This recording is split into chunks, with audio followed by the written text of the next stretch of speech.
We begin this bulletin with a tragic update from Russia. An Angara Airlines flight carrying 43 people, including 5 children, has crashed in Russia's Amur region, the country's northwest Amur region. By the way, now the aircraft, which had gone off radar while it was en route to Tinda in the northeastern part of the country, was found by emergency teams hours later. Meanwhile, the Russian ministry has now confirmed the crash. My colleague Vishal Vivek joins us for the latest on this story. Vishal, disturbing news coming in from Russia's northeast frontier there. What's the latest you're picking up? Is there hope for any survivors? Well, Arjun, as far as the hope for survivors are concerned, so far the authorities are mum on that. They have indicated that the exact crash site has been located. At first, they reported that the fuselage of the airplane was located, and then they zeroed in on the main crash site. It doesn't seem to appear if the people have survived, how many people have been injured.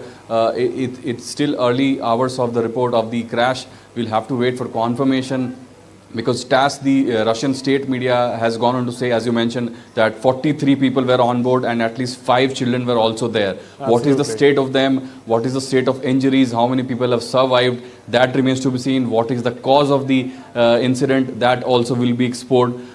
So it's still too early to speculate on these matters, but we can confirm that there was indeed a crash on the far east region of Russia, close to the border of China and Russia, and that is where this horrific incident seems to have taken place. Of course. Vishal, for our viewers' benefit, if you could tell us where did this plane take off from actually, and where was it headed?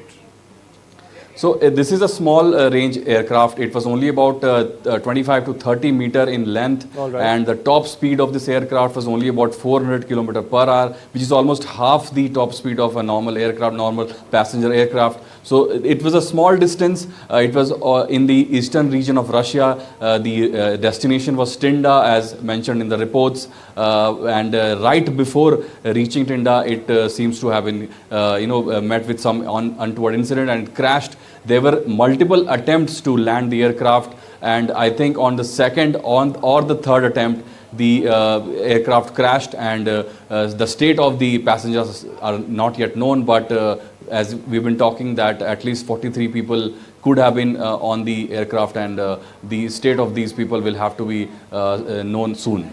Well, thanks for getting us the latest there, Vishal. And of course, we'll keep on tracking this breaking story as and when the developments come in. Now, shifting our focus to the UK, where PM Modi is in fact in London. He's kicked off his first leg of his 2-nation tour. Now, this comes as India and the UK prepare to in fact sign a free trade agreement this very day.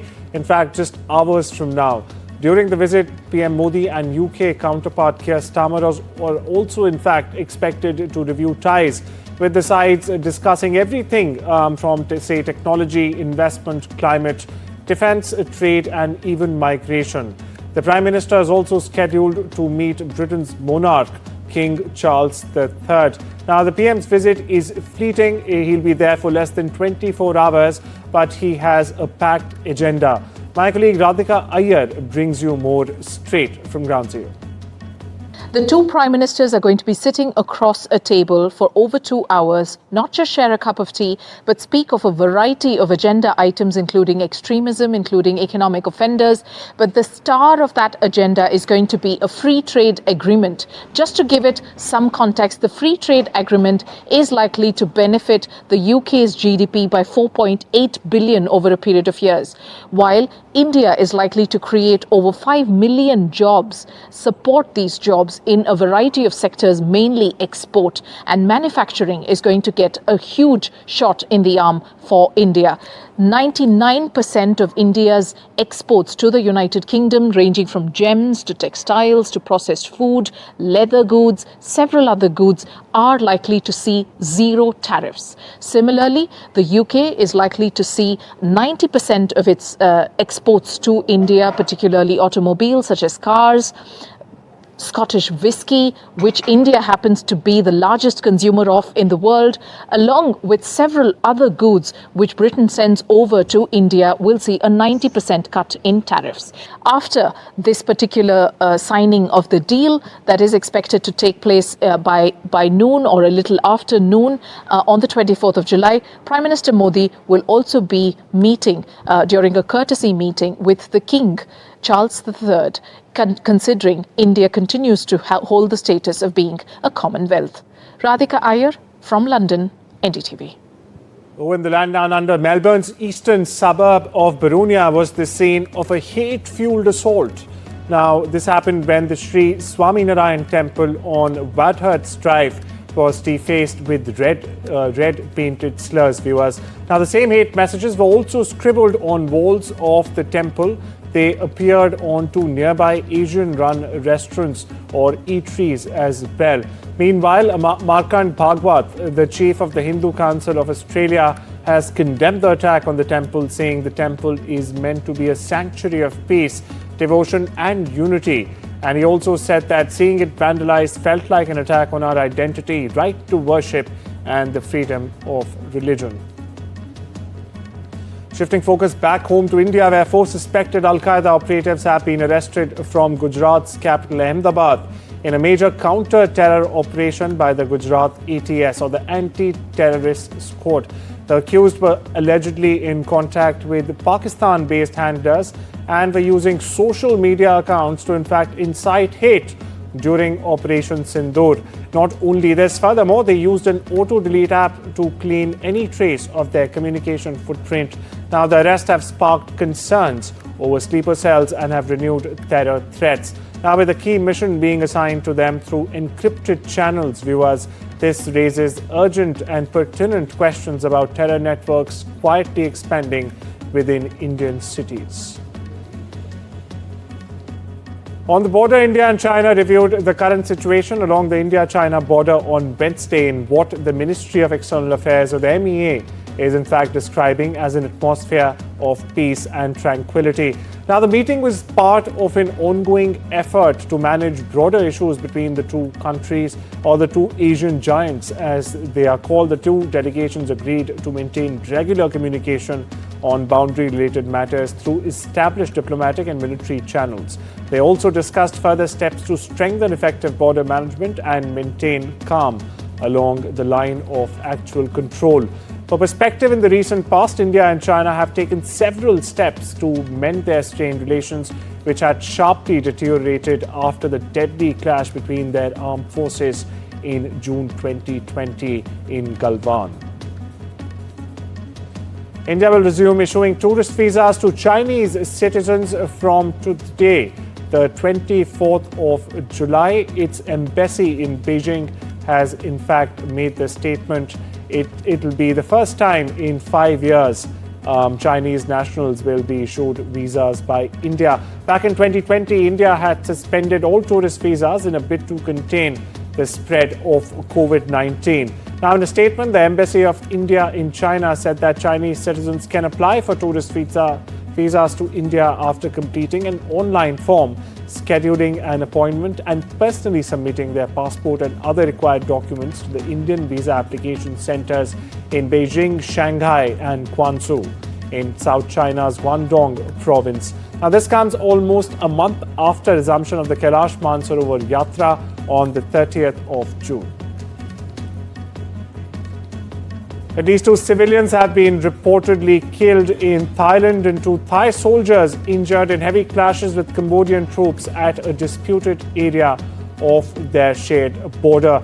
Now, this comes after Thailand said it was withdrawing its ambassador and also expelling the Cambodian ambassador to protest a landmine blast in which a Thai soldier lost a leg. Meanwhile, Cambodia has responded that it was downgrading diplomatic relations with Thailand to their lowest level in history and recalling Cambodian staff from its embassy in Bangkok. Meanwhile, relations between the South Asian neighbors have deteriorated sharply since May, when a Cambodian soldier was in fact killed in an armed confrontation in one of several small patches of land both countries claim as their own territory. This report brings you more. Relations between Thailand and Cambodia are spiralling downwards as tension increases over disputed border areas. On Wednesday, Thailand expelled Cambodia's ambassador and recalled its own from Phnom Penh. In response, Cambodia is recalling all its diplomatic staff, leaving behind only a second chargé d'affaires and requiring the Thais to do the same. Well, this follows an incident Wednesday in which a patrolling Thai soldier lost a leg and 4 other soldiers were hurt in a landmine blast in a border area claimed by both sides. Thailand has also now closed several frontier crossings and said it will consider further measures. Last week there was a similar incident in a different part of the border in which 3 Thai soldiers were injured. The Thais say the mines were newly laid and of a type they don't use. The armies called on Cambodia to take responsibility and called the incident a serious threat to peace and stability in the border region.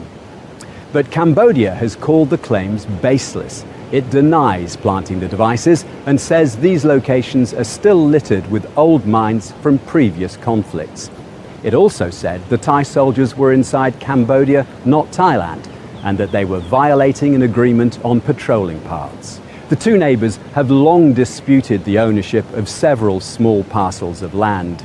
This current, increasingly bitter face-off turned deadly in May when a Cambodian soldier died in an armed clash. Efforts to defuse the situation have so far failed. Meanwhile, nationalist passions are rising on both sides of the border. Over in the Middle East, Iran has agreed to allow a technical team from the UN nuclear watchdog IAEA to visit in the coming weeks to discuss relations between the International Atomic Energy Agency and Tehran.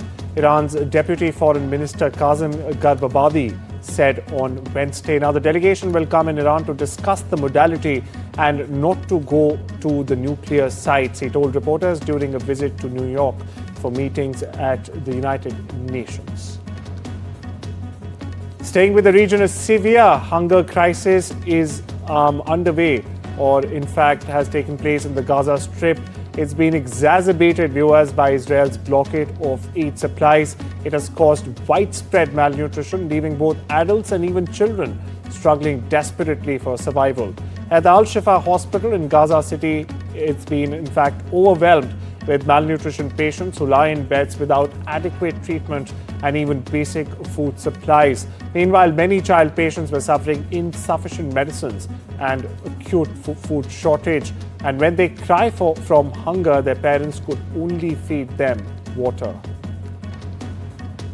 Meanwhile, Steve Witkoff, US President Donald Trump's special envoy for the Middle East, is heading to Europe for a very sensitive negotiation over a Gaza ceasefire and the hostage release talks, the White House has said on Wednesday.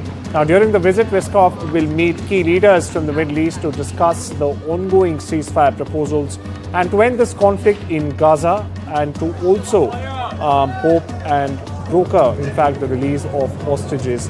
This report brings you more. Donald Trump's Mideast envoy is headed to the region, and that could mean good news for Gaza ceasefire prospects. Steve Witkoff has been delaying this trip as Israel and Hamas conduct negotiations in the Mideast country of Qatar. The fact that he is now coming to the region is a sign that those negotiations have made some progress. Witkoff is expected to begin with a meeting with an Israeli delegation in Rome. Depending on how those talks go, he will then decide whether to continue on to Qatar in hopes of wrapping up a deal that could halt this 21-month conflict. Now, this diplomatic activity comes as conditions on the ground in Gaza continue to deteriorate. The Israeli military is still active. It says it is attacking Hamas targets across Gaza, but this crackdown has contributed to an ongoing humanitarian crisis. Aid groups, residents, UN officials all report dire shortages of food in Gaza, and health officials say that they are beginning to report deaths as a result of hunger and malnutrition. The U.S. State Department says that Witkoff will make the humanitarian situation in Gaza and ways to improve those conditions a focus of this upcoming visit.